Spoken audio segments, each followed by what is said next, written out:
Love, life, and lessons from the past. Only at Dear Mags FM with DJ Chin. Alam niyo bang maraming mga taong hindi marunong rumespeto? Kumukulo ang dugo ko sa kanila. Kung pwede lang sipain sa puwet and demand respect from them, gagawin ko. Pero syempre, maraming troubles ang mangyayari kung gagawin ko naman yun. The reality speaks na there will always be people who disrespect us. And it's just a waste of time to take care or to care about them. Pero bakit nga ba maraming mga taong hindi marunong rumespeto? Meron kayang salitang respeto sa bokabularyo nila? Dear Mags FM. Itago nyo na lang ako sa pangalang Soul Anonymous. People clearly do not care about other people enough to respect us. The best thing we can do ay i-ignore sila, wag na lang pansinin whatever is said or done. Hold your head up high and walk away from people who do not worth your time. Not to be cheesy, but if we could all be kind when responding to people like this, the world would definitely be a happier place. Alam mo yun, last week ng November lang, itong taong to kilala ko na bilang bastos talaga. Walang respeto sa kapwa-tao, except lang kung may kailangan siya sa akin. I honestly thought about treating that person kung paano niya rin ako tratuhin for a while. Pero naisip ko, I should continue to be kind. Dahil kung tatratuhin ko siyang ganun, wala na kaming pinagkaiba. Pareho na kaming bastos. Aminin ko, Chin, dati-rate wala din akong respeto sa kapwa-tao ko. Pero nagbago ako. Something made me realize na kailangan pala talagang respeto para respetuhin ka.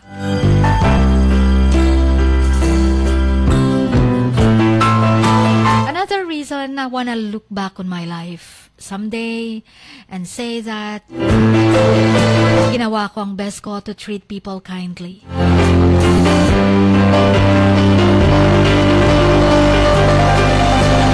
Pangalawa, gusto kong respetuhin din ako ng tao na gustong maramdaman nire-respeto ako. Kasi masakit pala pag wala silang respect sa'yo. Naranasan ko ang mabastos ng paulit-ulit. Karma ko, kasi noon, bastos din ako. Walang respeto, lalong-lalo na sa mga magulang ko. Pag may kumakausap sa akin, mga friends man, kapitbahay man, lagi akong pilosopo. Laging may patama, may parinig, laging may insulto. Kaya nung nakita ko, nakilala ko ang isang babaeng gustong-gusto ko. At the way siya magsalita sa akin, parang ako. Yung parang akong walang respeto. Pero sabi ko, she is not worth extra effort on my part. But she's still worth being kind to. Yung mga iniisip ng tao, yung mga ginagawa nila, dapat hindi magbabother sa atin. If they appreciate you, you surely would be happy. If they don't, you wouldn't mind either. Kailangan na nating i-let go yung mga hatred na comments, yung mga messages sa social media. No complaints, no demands. Who do your level best where you can. Alam mo yon, yung mga taong usually na hindi tayo nire-respeto. Ayun yung mga taong kulang sa social etiquette. Ewan ko kung papayag kayo sa sinabi ko. walang ka-etiquette sa society. Alam mo yung isang araw, pauwi ako ng bahay. Nagbibisikleta ako. Mahilig kasi ako magbisikleta, Chin. Bilang exercise ko, naipit kami sa traffic. Katabi ko ang isang pick-up. Open window. At may isang babaeng siguro 40s na. Naghulog ng wrapper ng candy. Max Candy. Yellow. Tandang-tanda ko pa. Hinulog niya doon habang nasa traffic lights kami banda. Bumaba ako sa bike ko. Pinulot ko yung wrapper ng candy from the road at binalik ko sa kanya. Ang sabi ko, Madam, hindi po basurahan ang kalye. Ngumiti siya, pero ngiting kabayo. Ngiting nakakainsulto, sarcastic. Pero alam mong ginawa niya?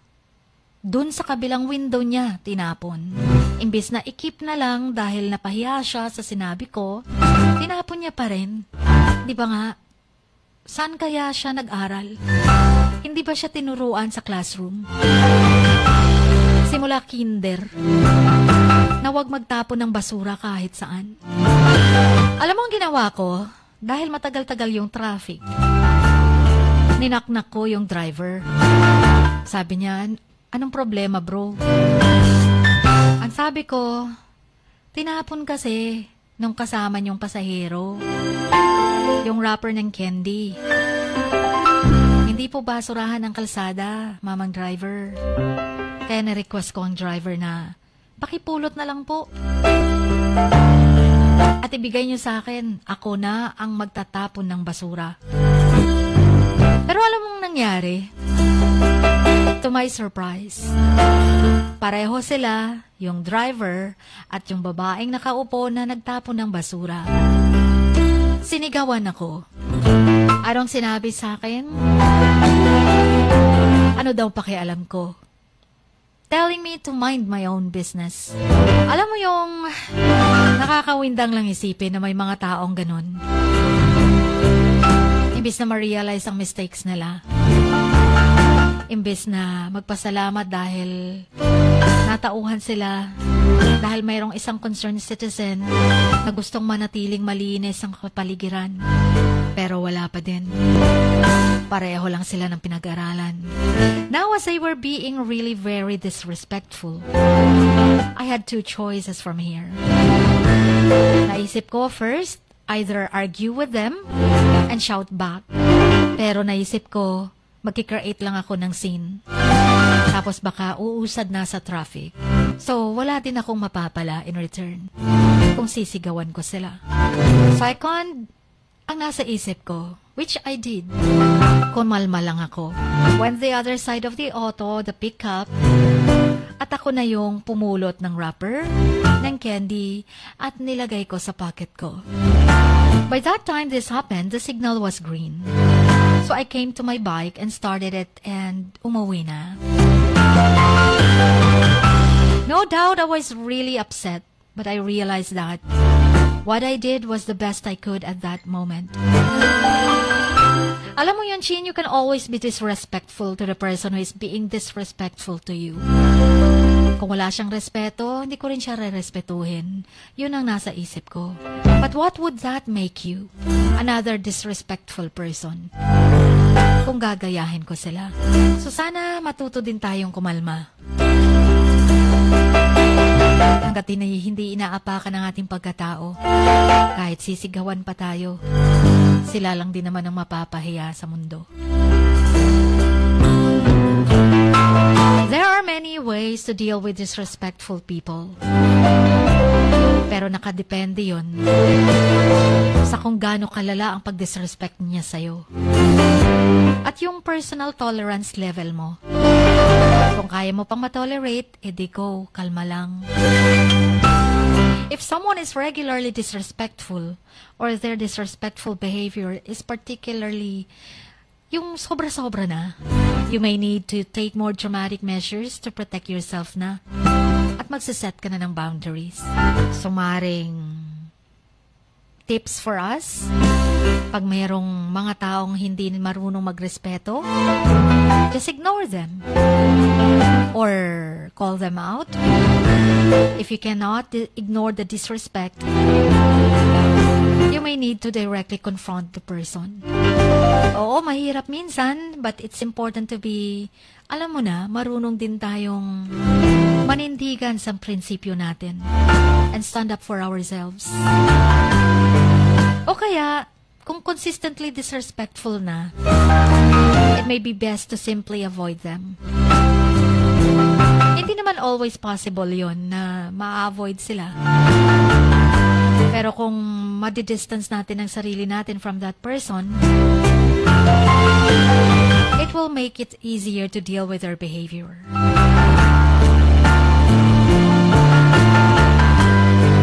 Alam ko marami pa kayong mga tips para maiwasan yung mga di marunong rumespetong tao. Pero sana ang mga tips na nasabi ko ay makakatulong at makaka-teach ng lessons sa iba. Especially sa mga hindi marunong or hindi alam ang salitang respeto. Kayo na ang bahalang magtanong sa sarili nyo kung saan kayo nabebelong. Kung saan kayo nauri ng pagkatao, yung marunong mag-respect sa kapwa nila, sa Mother Earth, sa pamilya nila, sa kay God, at sa mga bagay-bagay sa mundo.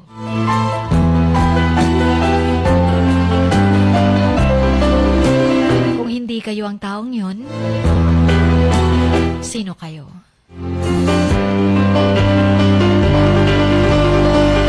Hanggang dito na lamang, Chin. Wala lang. Gusto ko lang ilabas lahat ang saloobin ko, calling all those disrespectful people. Until here, your Max FM listener, Soul Anonymous 2.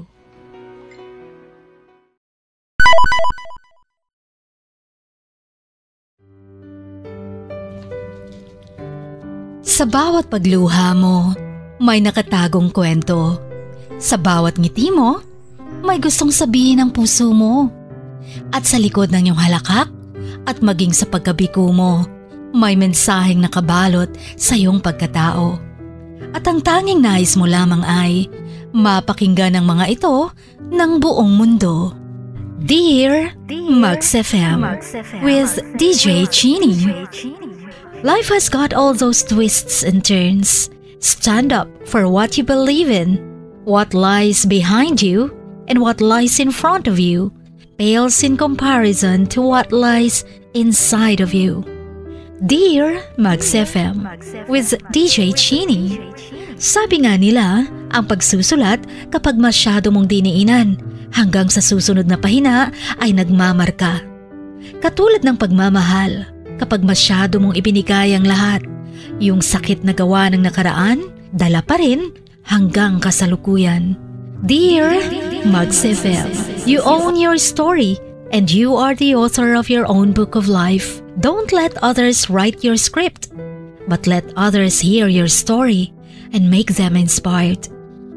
Kaya sumulat na, maging bahagi ng aming programa, Dear Max FM with DJ Chini, tuwing Lunes hanggang Biyernes, 1:00 hanggang 3:00 ng hapon sa Max News FM, Sock Sargent.